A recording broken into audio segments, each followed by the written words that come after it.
Bonjour à tous, nous nous retrouvons pour le deuxième chapitre de cette étude des équilibres solides liquides des mélanges binaires. Donc nous avons vu un aperçu des diagrammes binaires obtenus dans le cas de la miscibilité totale à l'état solide au chapitre précédent. Notamment, nous avons pu voir qu'il y avait différents types de diagrammes selon que ceux-ci présentaient un ou deux fuseaux. Et ceci est relié à l'idéalité du mélange à l'état solide. Si l'on dispose par exemple comme ici d'un alliage quasi idéal, celui du cuivre et du nickel, le diagramme présentera un unique fuseau qui sera très fin. À mesure que l'idéalité diminue pour le mélange à l'état solide, ce fuseau va devenir de plus en plus épais, comme dans le cas du mélange or-platine. Et enfin, si l'alliage est fortement non idéal, un deuxième fuseau va apparaître, bien que la miscibilité soit toujours totale à l'état solide.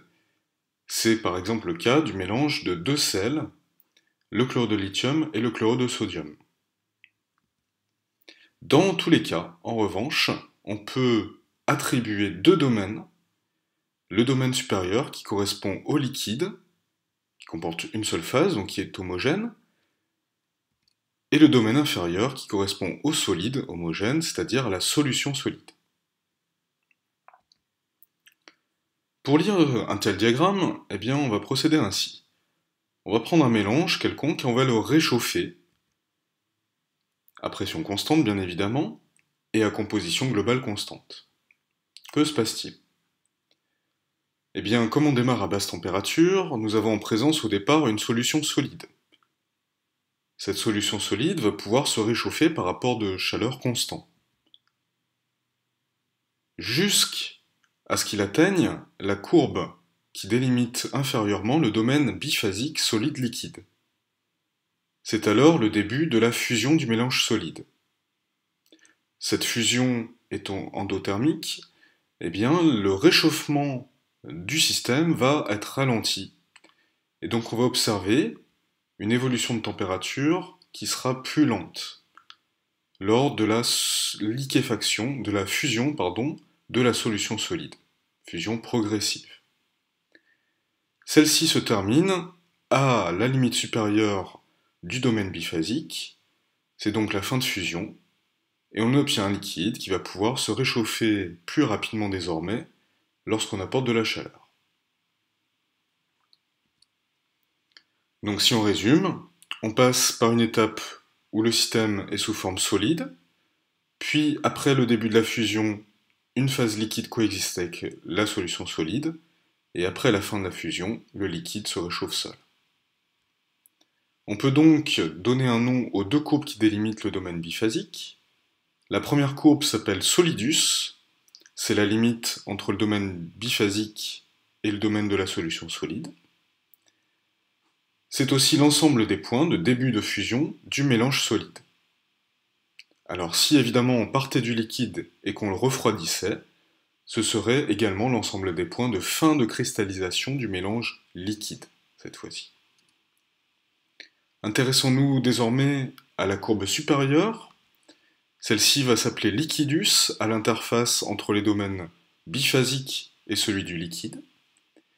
Et ce sera l'ensemble des points de fin de fusion du mélange solide. Mais si l'on part du liquide, c'est aussi l'ensemble des points de début de cristallisation du mélange liquide, c'est-à-dire de début d'apparition de la solution solide.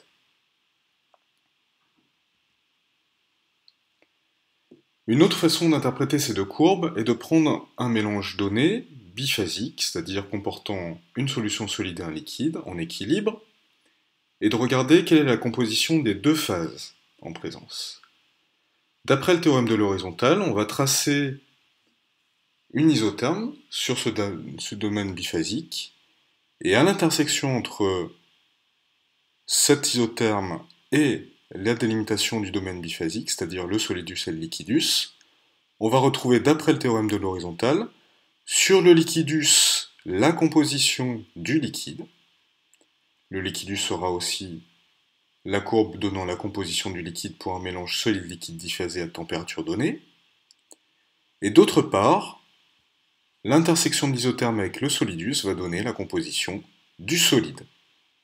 Et le solidus sera donc la courbe qui donne également la composition du solide pour un mélange diphasé solide-liquide à température donnée.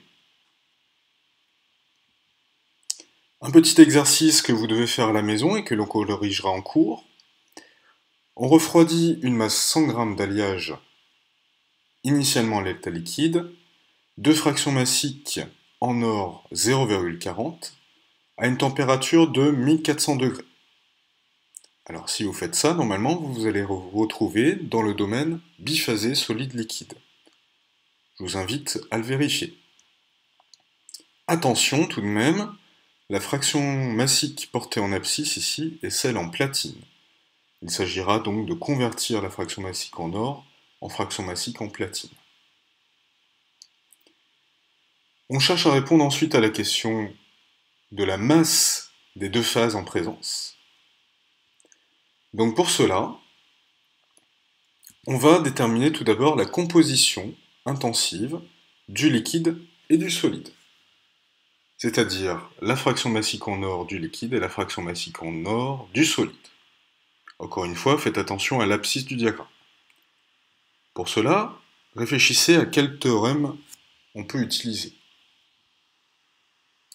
Il s'agit du théorème de l'horizontale, bien sûr. Une fois que cela est fait, on peut utiliser un autre théorème pour déterminer la masse des deux phases en présence. Donc on répond à la question, quelle est la masse ms de solide et la masse ml de liquide en présence? Pour cela, quel est le théorème qu'on utilise? Eh bien, il s'agit du théorème des moments chimiques, que j'invite l'auditeur à utiliser. Enfin, on répond à une dernière question à partir des résultats des deux questions précédentes. Peut-on déterminer les masses en or et en platine, à la fois en phase solide et en phase liquide? Voilà, ce petit exercice sera très utile pour vous remémorer tout ce qui concerne la lecture des diagrammes binaires, et donc je vous invite à le faire. Il sera corrigé en cours. Intéressons-nous désormais aux diagrammes à deux fuseaux. On appelle ces diagrammes à points indifférents, nous verrons pourquoi. C'est le cas lorsque l'admissibilité est toujours totale à l'état solide, mais qu'il y a une forte non-idéalité de la solution solide. Donc ici nous avons pris l'exemple d'un mélange chlorure de lithium, chlorure de sodium. On peut d'ores et déjà lire qu'en abscisse nous avons porté la fraction massique en chlorure de sodium, et donc que sur les deux axes désordonnés, nous avons le chlorure de lithium pur, d'une part à gauche, et le chlorure de sodium pur, d'autre part à droite. Leur température de fusion respective étant de 610 degrés Celsius et 801 degrés Celsius, comme on peut le lire à l'intersection avec ces axes. Ce diagramme se lit exactement de la même manière qu'un diagramme à un fuseau. On détermine tout d'abord les phases en présence dans la partie supérieure, c'est la phase liquide, et dans la partie inférieure, c'est la solution solide des deux composés. Évidemment, dans les deux fuseaux, nous allons retrouver des domaines diphasés, à savoir des mélanges liquides plus solution solide. Mais le point particulièrement important de ce diagramme, c'est que, à l'intersection des courbes de liquidus et de solidus que l'on peut repérer à l'interface entre les domaines monophasiques et biphasiques, eh bien nous avons un point de coordonnées W, NaCl 0,28 et T est égal à 554 degrés. Ce point est nommé point indifférent et il va représenter le changement d'état d'un mélange qu'on va appeler mélange indifférent. Ce mélange indifférent, dont la composition est notée XI ou WI, est un mélange homogène qui va passer de l'état liquide à l'état solide ou de l'état solide à l'état liquide, avec des compositions des deux phases en présence constantes et égales. La propriété principale de ce mélange indifférent, comme on peut le lire sur le diagramme, c'est que si la pression est fixée, eh bien ce changement d'état du mélange indifférent, contrairement aux autres mélanges LiCl, NaCl, se fait à température constante, et cette température est celle du point différent, Ti. Donc je vous propose, comme exercice au brouillon, de remontrer cette propriété à partir de la définition du mélange indifférent et d'un calcul de nombre de degrés de liberté. Vous verrez que c'est exactement le même exercice que ce que nous avons fait dans le cas des équilibres liquide-vapeur avec un diagramme à homoazéotrope. On peut montrer qu'en théorie, la température et la composition du point différent dépendent évidemment de la pression d'étude. Mais contrairement au mélange avec équilibre liquide-vapeur, où l'homoazéotrope pouvait avoir une température et une composition différentes selon la pression, eh bien, le point différent va peu varier en fonction de la pression, du moins beaucoup plus lentement. Et il faudra augmenter ou diminuer la pression de façon considérable pour voir une modification de ces coordonnées. Lorsqu'on cherche à regarder la courbe d'analyse thermique du mélange indifférent, voilà ce qu'on va trouver.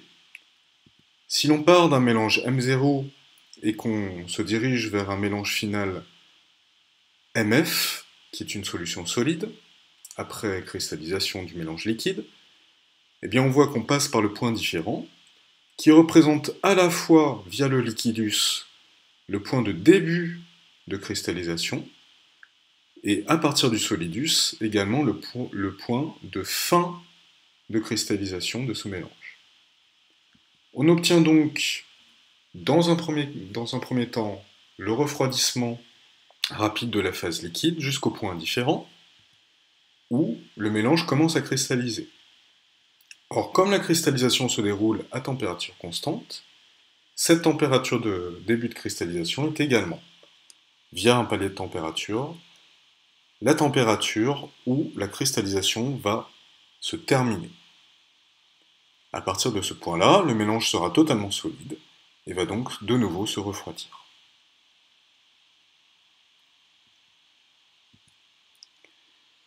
Dans la suite du cours, que nous ferons en direct en classe, nous allons nous demander ce qu'il en est lorsque la miscibilité à l'état solide ne sera pas totale.